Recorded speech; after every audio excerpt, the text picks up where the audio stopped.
Dans un premier temps, nous allons parler de la zone de travail. La zone de travail est la grande surface blanche dans laquelle vous allez entrer vos informations.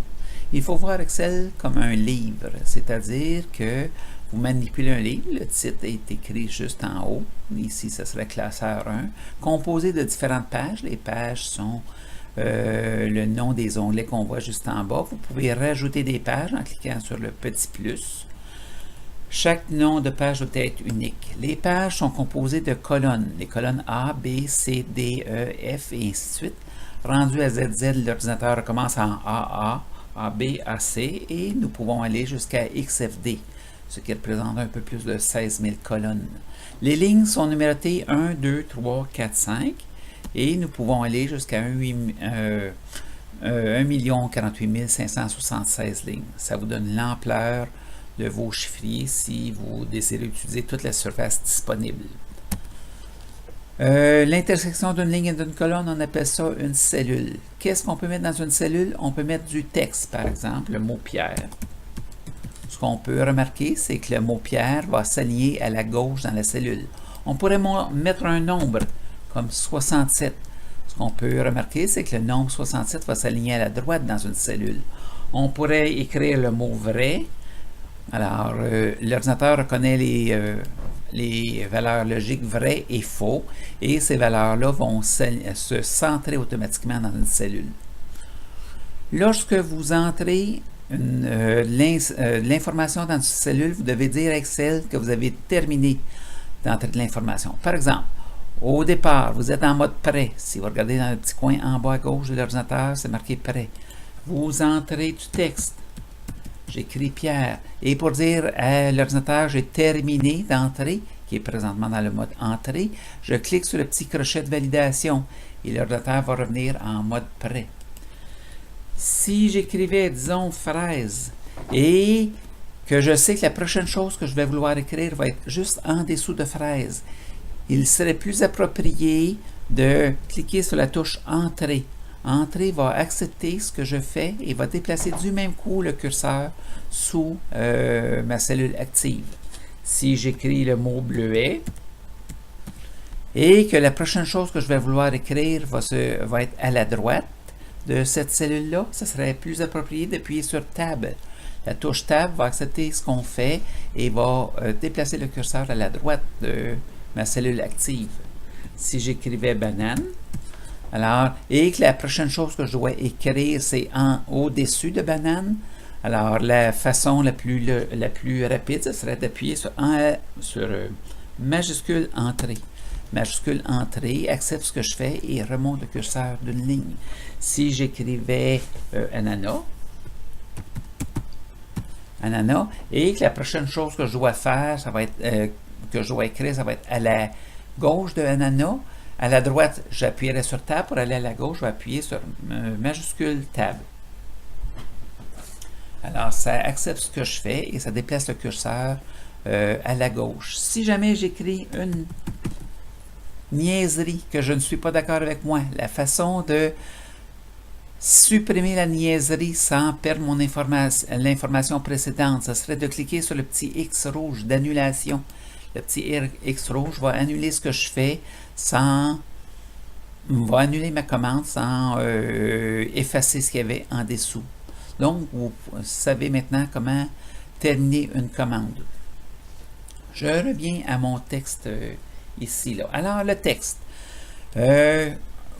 Lorsque vous écrivez quelque chose, comme Pierre, par exemple, si vous remarquez dans une cellule, il y a un petit coin en bas à droite qu'on appelle la poignée de recopie. Si vous prenez la poignée de recopie et vous tirez vers le bas, la poignée de recopie va recopier ce que vous avez écrit dans votre cellule active. L'ordinateur reconnaît certains mots, par exemple le mot lundi, les jours de la semaine. Si vous écrivez lundi, que vous tirez vers le bas, l'ordinateur va suivre la séquence des jours de la semaine. Il reconnaît les mois de l'année.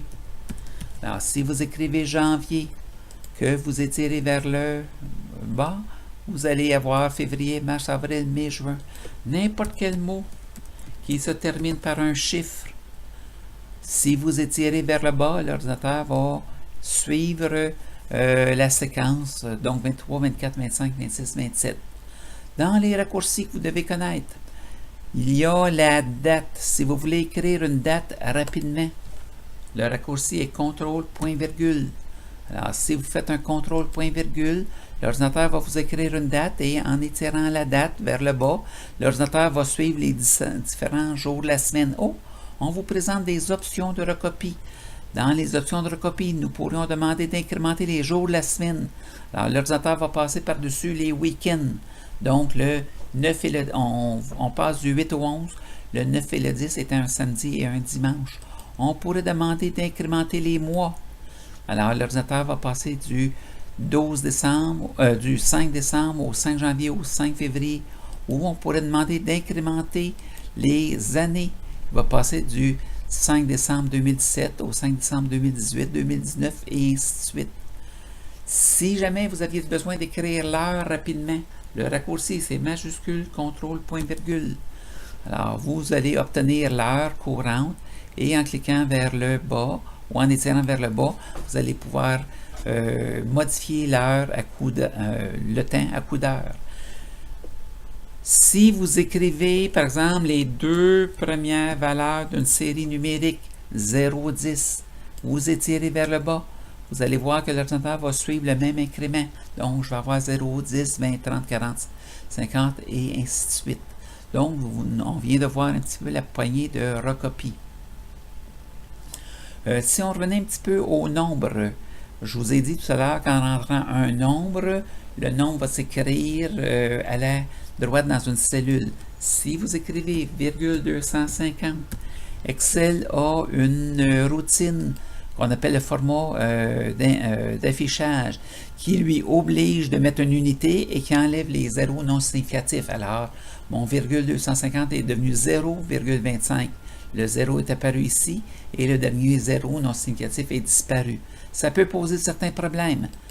Par exemple, si vous voulez écrire à James Bond, son code c'est 007 et en acceptant notre information, Excel va transformer ça en 7. Les 00 sont très importants dans ce cas ici. Alors, qu'est-ce qu'on pourrait faire pour conserver ces zéros-là? C'est de mettre un apostrophe devant notre inscription. Apostrophe 007. Ça dit Excel que ce qui suit, de ne pas le comprendre, de l'écrire bêtement, comme si c'était des caractères alphanumériques.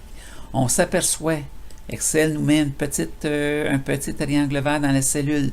Si on clique sur le petit panneau d'information, ça nous dit que le nombre a été stocké sous forme de texte. Alors, il s'aperçoit qu'on a fait quelque chose qui est, on dirait, hors de la normale. L'ordinateur nous dit que les messages semblent nous dire que ce sont des erreurs. Ce ne sont pas des erreurs, ce sont des commentaires que Excel nous envoie. Pour ignorer ce commentaire-là, on pourrait demander d'ignorer l'erreur, mais ça ignorait le commentaire seulement dans cette cellule-là.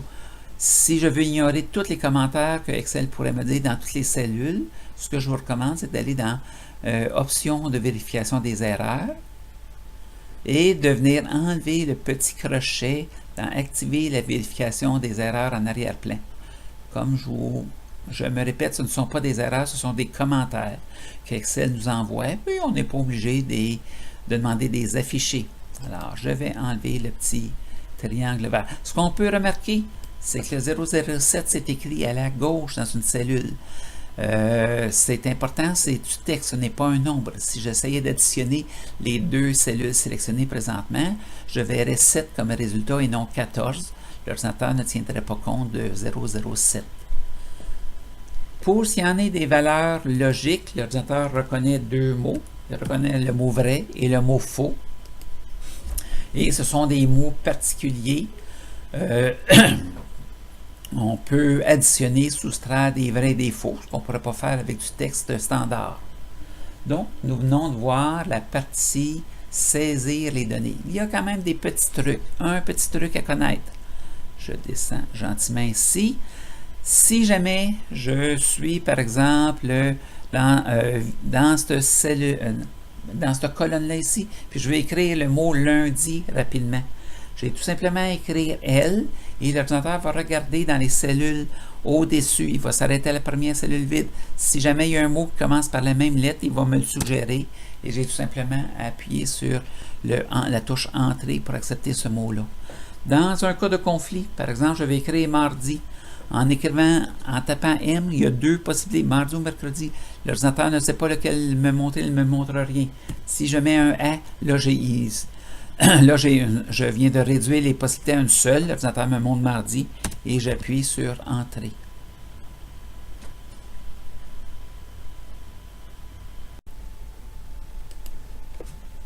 Petit truc pour ceux qui ont Excel 2013 et plus, il y a une fonction qui s'appelle remplissage instantané.